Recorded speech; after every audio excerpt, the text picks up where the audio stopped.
Alrighty, excuse me. Alrighty, welcome back, everyone. We just talked about some of the schedule changes that will be coming to college football here pretty soon. Some changes to the portal, some changes to maybe the entire season, moving a little bit forward. But we'll definitely deal with that as we get a little bit more information. But let's get into recruiting. There is a lot of stuff happening around the trail as we get into high school football. Maybe you guys have been watching some of those games the last couple of weekends, and some guys want to get their recruitments over with. They want to focus on their seasons. They want to get into their senior year and have a clear mind. So a lot of commitments have been happening over the last little bit, and let's get into the most recent ones. And we'll start with Auburn. They've been on an absolute tear recently, and they were able to steal a player from Michigan, a four-star defensive lineman, Nate Marshall, from Oak Park, Illinois. And this is very, very surprising for a number of reasons. Not only because he's been committed to Michigan since April and has seemed relatively solid for quite some time, but the way Auburn is recruiting the defensive side of the ball is absolutely ridiculous. It's not just that they're recruiting really high-level players, but this kid's from Illinois. He's going all the way down to Auburn, Alabama to play college football, and obviously Auburn is a national product and absolutely is able to recruit wherever they want, but that doesn't mean this is any less impressive. This is a huge, huge commitment and definitely one that continues to build on a defensive class for Auburn that is just outright ridiculous. So a huge pickup there and one that definitely keeps Auburn on the track that they very much want to be on.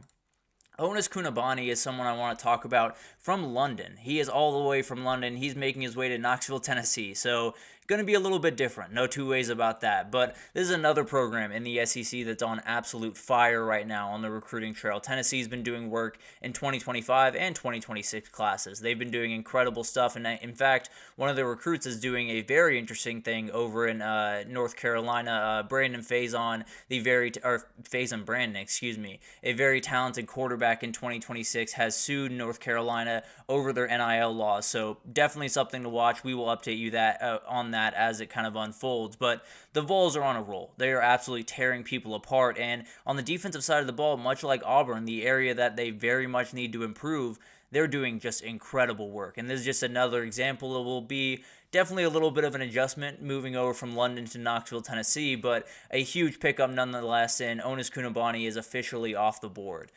Moving on, Texas really got some juice this last weekend, and it started with Nick Brooks, the four-star offensive tackle, 6'8", 345. That is outright terrifying for a 17-year-old from Cedar Rapids, Iowa, a very talented guy. He was down to Georgia, Texas, and USC. USC was pushing very, very hard towards the end of this one, but Texas was able to get this one done, and they very much needed to, especially after missing out on Michael Fasusi to Oklahoma. They very much needed a win, and this is a huge win. I think this is a kid that, frankly, is going to be able to start pretty early on during his time, probably not his freshman year, just because that is a really good room they have over there in Texas, and definitely will have plenty of guys to step in at those offensive tackle spots, but this is a very talented guy, and I wouldn't be surprised if he was on the field pretty early during his time at Texas. So a huge start to what would ended up being a huge weekend for Texas. Staying on the offensive line, though, the four-star interior offensive line, Javon McFadden, committed to Ohio State this past weekend. Very talented kid out of Washington, D.C. He was down to Ohio State, Maryland, and South Carolina. It was one of those commitments that I talked about. You're seeing kind of a difference in a lot of these top fours and top fives and top tens or whatever, where you see a lot more teams like Maryland or South Carolina or Georgia Tech that has picked up another big recruitment that we'll get to here in a second. But at the end of the day, you're seeing NIL start to really kick in. You're seeing that thing that we all talked about, the evening of the playing field start to really happen in this recruitment. And obviously, he ended up committing to Ohio State, so didn't necessarily commit to that too aggressively. But at the end of the day, having Maryland, having South Carolina in the conversation with Ohio State is a step forward. And then we'll figure out, where they go from there. But you're seeing NIL kind of kick in a little bit more throughout this cycle than any other, and it's evening the scales just a little bit, and we'll get to that actually a little bit later in here. But Aiden Anding is another guy I want to talk about. He is committed to LSU, a very talented corner, 6 foot, 170. Definitely needs to put on a little bit of weight, but has incredible ball skills and is going to be a big-time player for LSU. And Corey Raymond, this is exactly why they brought him in to be the DB coach. They want to bring in elite talent. They very much need to bring in elite talent, and he's done exactly that. He's done an incredible job this class and has been able to bring in some really, really talented guys. This is just another one in the jump. And frankly, if they put together a really good year, particularly from guys from Ashton Stamps and PJ Woodland, the sophomore and freshman there, they're going to take off. It's going to be an absolute nightmare for everyone else that's trying to recruit a cornerback, because a lot of them are going to want to go to LSU. I can promise you that. And this was a tough miss for Texas. No two ways about that. LSU, Texas, and Arkansas were the top teams, but Texas needs to figure out cornerback recruiting, or Terry Joseph, the cornerback coach over there, might be in a little bit of trouble at the end of the year. But we'll obviously unpack that throughout the season and see if Texas can catch some fire there. But LSU is doing plenty at that position. I can promise you that. Staying in the back end, though, we have a 5-star safety, Jonah Williams. He has committed to Texas. So you didn't get the corner, but you did get the safety, the number one safety in the 2025 class. Won him over Oregon, LSU, A&M. Definitely a very, very talented kid, and a kid that frankly might just play right away when he gets on campus. He is so talented. He is one of those absolute game breakers on the back end of the defense, and I think he's going to be an absolute monster. And frankly, it sounds like they got a little bit of help from outside the football program on this one. He is a very talented pitcher on the mound, and he apparently Jim Schlossnagle, the new head coach of Texas that was at A&M about 2 months ago, might have been the one that made the difference here. And that is a huge, huge thing, because the reality is he might just be committed to A&M right now if Schlossnagle was still over there as the head coach of the baseball team. So it's an interesting world. It's not necessarily all about what the football coaches can do. Sometimes it takes a village, and they definitely got a little bit of an assist over there in Austin from the baseball program on this one. So a huge pickup, and definitely a guy that no matter where you see him, on the football field or the baseball diamond, he does some pretty special stuff. But moving on, Bryce Davis has flipped his commitment from Clemson to Duke, a very talented 4-star edge, and frankly, this is really impressive and another indication of what NIL is doing in this era. But at the end of the day, pulling a guy from Clemson in the ACC is outright insane. Manny Diaz is obviously getting to Duke and doing really, really incredible things, especially on that defensive line. Clemson's the place that you want to be in the ACC, no doubt about it. And being able to pull a guy away from that is absolutely huge. And this guy, honestly, I'd be shocked if he wasn't one of the starters, or at least on the 2-deep his freshman year, frankly. Moving on, 4-star wide receiver Nashawn Montgomery has committed to Florida. A very talented guy, had LSU, Penn State, Florida State all on the short list, but ended up picking the Gators, and it's another indication of something is happening in that Florida program that we do not see from the outside. Everyone is going crazy about that coach getting fired and everything going bad this season, them going 5-7 or something crazy. At the end of the day, a lot of these recruits are not buying into that, and a lot of the people on that team are not buying into that. So it's going to be really interesting to watch this unfold, but at the end of the day, Florida continues to recruit at a level that a team that has a coach that hypothetically could be on the way out this year should not be, just plain and simple.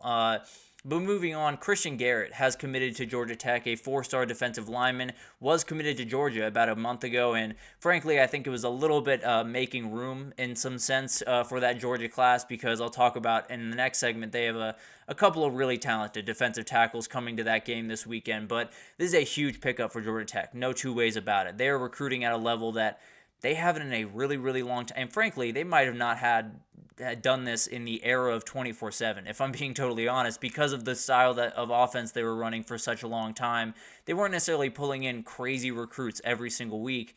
Now they kind of are. They pulled in a 5-star Josh Petty a couple of weeks ago. Now it's Christian Garrett. They're doing incredible, incredible work on the trail, and I don't necessarily see it stopping anytime soon. This is a school in the middle of Atlanta that has a ton of talent right around them. As long as they keep honing in on Atlanta, it's going to be a really, really tough battle for a lot of the schools trying to fight Tech in these recruitments. But moving forward, a couple of different intel going forward in the next little bit is going to be a lot around Texas. I'm not going to lie to you. It's going to be probably a very nice couple of weeks for Texas, really a nice next week or so. But it starts with Michael Terry III, the number one athlete in the country. He has gotten a prediction from Steve Wiltfong to commit to Texas, and there's no exact date on when this is going to happen, but I tend to believe it's going to happen pretty soon. This is a very, very talented guy, and frankly, I think could just be a gadget guy on offense or could play on your back end on defense. So he's one of those guys that probably is going to come in as an offensive player, but if you need him on that back end, he can flip there and play just as easily. A very talented kid, and if Texas can pick him up, they feel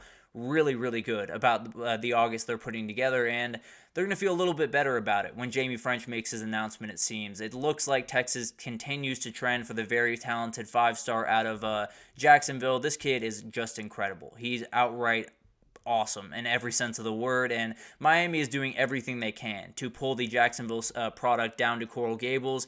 doesn't sound like it's working. So it sounds like Texas is going to be able to win this out. And if they do that, they will have pulled in 3 or maybe 5 stars, not 5, 4 or 5 stars this in the month of August, which would be outright ridiculous. So definitely something to watch over the next little bit. And then another wide receiver to watch is Phillip Bell. He is going to commit on Saturday at 6 p.m., and it's probably going to be Ohio State. I feel pretty confident in that. USC is still battling here, as they have been in a lot of different recruitments lately, but Ohio State definitely has the edge, and I expect them to keep that throughout the end of this one, so definitely be on the lookout for an Ohio State commit this Saturday.